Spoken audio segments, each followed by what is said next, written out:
Hay nombres que el tiempo no registra en bronce, sino en el viento. Nombres que la historia oficial, escrita por hombres y sobre hazañas de hombres, deja caer como polvo de archivo. Hoy vamos a desenterrar uno de esos nombres. Un nombre que es una primera vez, una grieta en el silencio. A mediados del siglo XIX, en una Venezuela convulsa y en formación, una mujer en Maracaibo hizo algo radical: publicar un libro de poesía bajo su nombre. Se llamaba Praxedes Josefa Martínez de Álamo. Se le considera la primera poetisa publicada del Zulia, y de ella casi no sabemos nada. Bienvenidos a Gigantesas Inspiradoras. Hoy no contamos la historia de una vida conocida, sino la reconstrucción de un símbolo, la búsqueda del fantasma literario que inauguró una tradición. Para entender a Práxedes Josefa, debemos viajar mentalmente a la Maracaibo de la primera mitad del siglo XIX. Una sociedad portuaria, conservadora, católica y profundamente patriarcal. La guerra de independencia había terminado, pero la guerra por la identidad nacional y social continuaba en lo cotidiano. El espacio público era masculino, la política, el comercio, la letra imprenta. El espacio femenino era el doméstico, el hogar, la iglesia, los salones íntimos donde se permitía cierta sociabilidad, pero siempre bajo vigilancia. En este mundo, la educación formal para las mujeres de su clase era limitada, enfocada en las labores propias de su sexo: el bordado, la música, la devoción y la gestión del hogar. Leer era una distracción permitida, escribir un pasatiempo privado. Pero publicar, eso era otra cosa. Eso era cruzar una línea. ¿Qué significaba ser una mujer de letras entonces? Para la inmensa mayoría, significaba escribir diarios íntimos, cartas a familiares o quizás versos devocionales que nunca trascenderían las paredes de la casa. Eran escritos que se guardaban en un baúl, que se leían en voz baja entre hermanas. Firmar un libro, poner el nombre propio en la portada y lanzarlo al mundo de la opinión pública era un acto de audacia casi transgresora.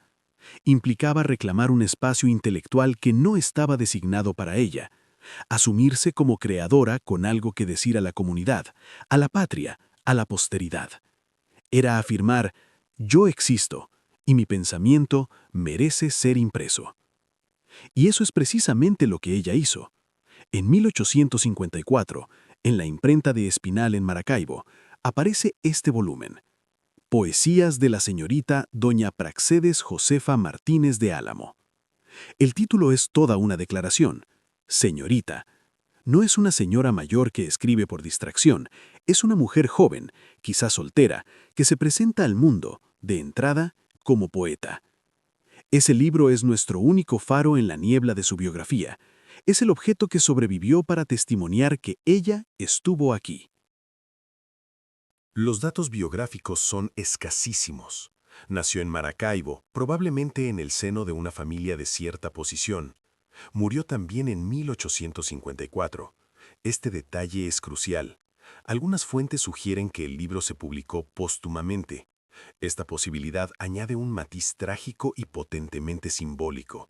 Su obra habría visto la luz como un legado, un último deseo de voz. Pero si la vida concreta se nos escapa, la obra permanece. ¿Qué nos dicen estos poemas? Su poesía se inscribe en el gusto de la época, romanticismo tardío y neoclasicismo. Hay himnos a la patria, elegías a los héroes, versos de profunda devoción religiosa y descripciones líricas de la naturaleza. No encontraremos en ella la rebelión íntima de una Teresa de la Parra. Su transgresión no está en el contenido, sino en el acto mismo de la publicación. Sin embargo, en sus versos podemos escuchar el tono de su época y sus propias preocupaciones. Escuchemos un fragmento de su poesía patriótica, donde el fervor por la nación recién independiente es palpable. Patria, nombre sagrado, que en mi pecho se graba con amor. Yo te saludo con placer sobrado, y en mi cantar te inmortalizo, Señor. Este verso nos habla de una adhesión a un ideal colectivo. pero también hay en ella una mirada hacia el paisaje que la rodeaba, una sensibilidad hacia la belleza del lago de Maracaibo que trasciende lo meramente descriptivo para convertirse en una contemplación casi personal. En otro poema, dedicado a las aguas que definen su tierra, escribe: En las tranquilas aguas del lago azul y bello, se miran las alturas con silencioso anhelo. Es un espejo puro do el cielo se retrata, y en su seno seguro la paz el alma abrata. En estos versos vemos a una poeta que observa y que siente, que traduce el paisaje en emoción lírica. La paz que describe en el lago parece reflejar un anhelo interior. No es poesía de confrontación, sino de adhesión y contemplación. Pero el simple hecho de que ella se tomara el trabajo de pulir estos versos, de darles forma métrica, y decidiera que eran dignos de ser compartidos con el mundo, es lo que la convierte en una pionera. Imaginemos el proceso. Decidir qué poemas valían la pena. Transcribirlos con caligrafía impecable. Enfrentar la logística de llevarlos a una imprenta, un lugar dominado por hombres. Negociar, supervisar pruebas. Cada paso era una pequeña batalla contra lo establecido.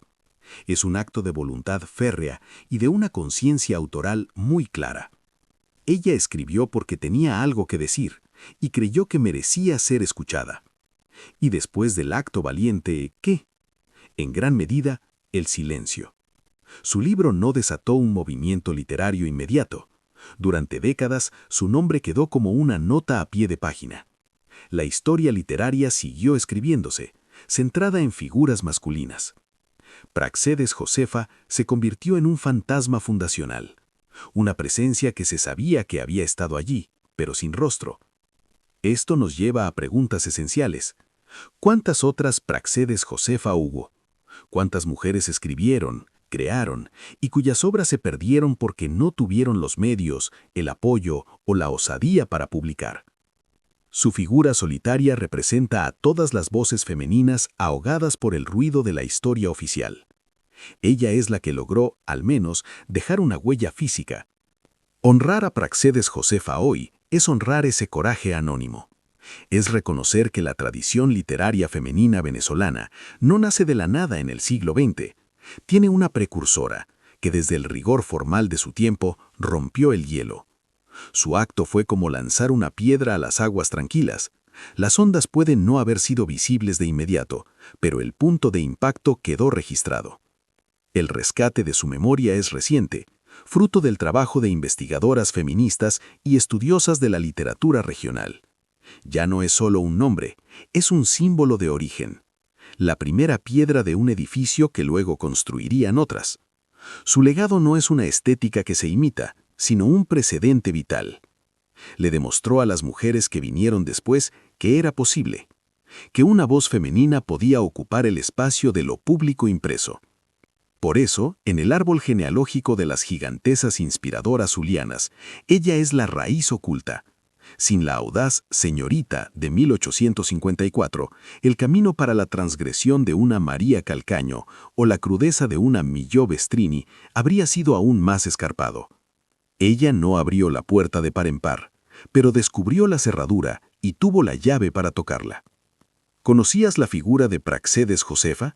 ¿Qué otras primeras mujeres en distintos campos crees que la historia ha olvidado? Tu mirada es importante para seguir rescatando nombres. Déjanos tus ideas en los comentarios. Si valoras que desenterremos estas historias fundacionales, dale me gusta a este video. Cada like es un voto para seguir buscando en los archivos por más gigantesas escondidas.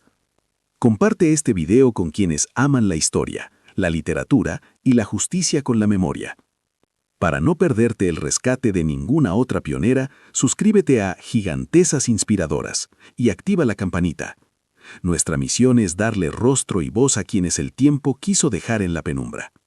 Praxedes Josefa nos recuerda que a veces el acto más revolucionario no es lo que se dice, sino el hecho simple y tremendo de atreverse a hablar, de firmar con el propio nombre. Gracias por recordarla con nosotros. Hasta la próxima historia. Sigue inspirándote e indagando.